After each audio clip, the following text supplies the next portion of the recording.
Hi, friends. Did you know that the leading cause of death in the U.S. is poverty?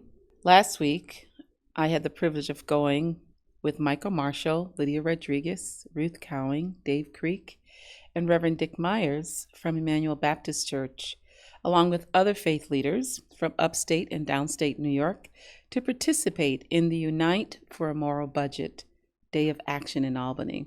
This event mobilized 25 to 50 clergy leaders and members of congregations in support of a vision for budget justice.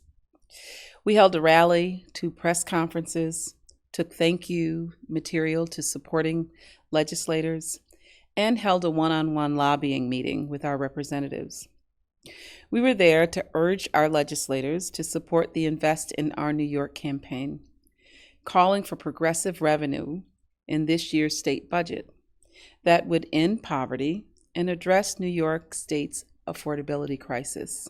Together with members of the Poor People's Campaign and others in solidarity, we thank supporters and we urge the governor and legislators to support these 5 bills and proposals below that could lift the poor from the bottom up in our state through creating additional revenue.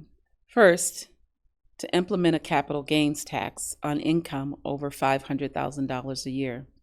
The second was to raise corporate taxes on the most profitable corporations in New York, making over $2.5 million in profit.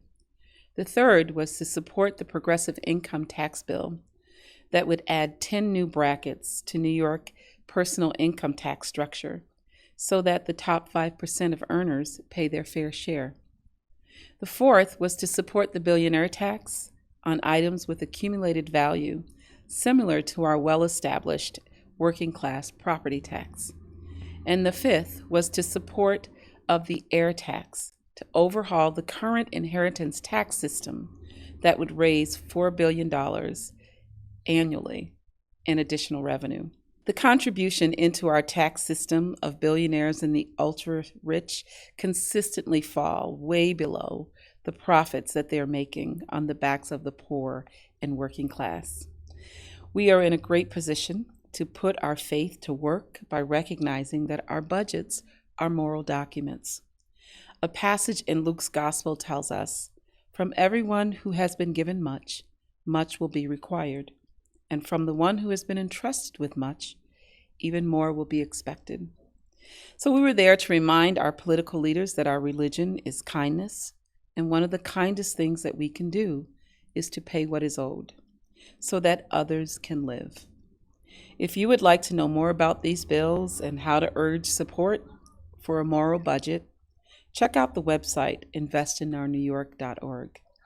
If our legislators and governors support these bills, we would raise $45.5 billion annually, allowing sustainable investment in things like healthcare, childcare, employment, education, food insecurity, and climate crisis and housing. These are all things that both the rich and the poor care about. And speaking of the ability to provide housing, since 2002, the number of housing units being provided by our Spiritus Christi Prison Outreach has grown from under 20 to almost 120 in 2025 and is on target for providing 125 units for the men and women in our programs. In addition, they've led the way via their diversity, equity, and inclusion plan in diversifying the referral services beyond the traditional system to pursue a diverse population that racially reflects the jail and community in both houses. Today, their resident population is more diverse than ever. I hope you'll join us for the annual fundraiser to support this amazing work at the Hues for Humanity annual gala held at the Harrow East on March 23rd at 6 p.m. There's still time to become a sponsor and purchase a ticket for this amazing event. I hope to see you there. Our speaker for this Thursday night Mass Lenten series on March 14th is our Thursday night musician Bonnie Krasinowski. The following week of March 21st, Rudy Rivera will be our speaker. Rudy is the former director of the Father Tracy Center. Everybody's welcome, And please join us for our soup supper in the Nielsen Room at 6 p.m., preceding the Mass. A reminder that our adult reconciliation service will take place at 7 o'clock this coming Monday, March 18th, in the Spiritus Christi Sanctuary.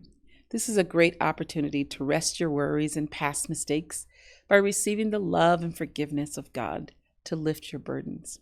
We send our prayers this week and our sympathies to the Basile family on the death of Matthew Basile and to the Lefebvre family on the death of Joanne Lefebvre's brother-in-law, David.